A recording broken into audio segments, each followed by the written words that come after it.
आज त रोपाई गरेर दह्रो चिसो पाटी हानियो।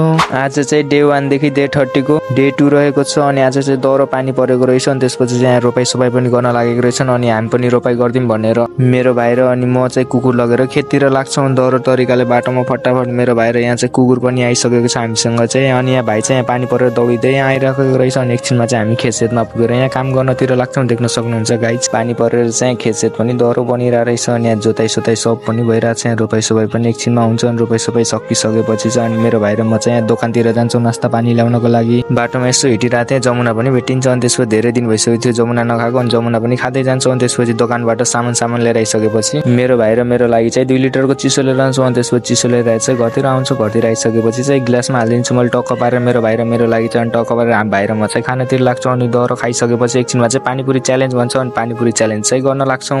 डे 2 मा चाहिँ 11 सब्स्क्राइबर बढेको रहेछ अनि डे 3 को लागि चाहिँ सब्स्क्राइब गरौँ।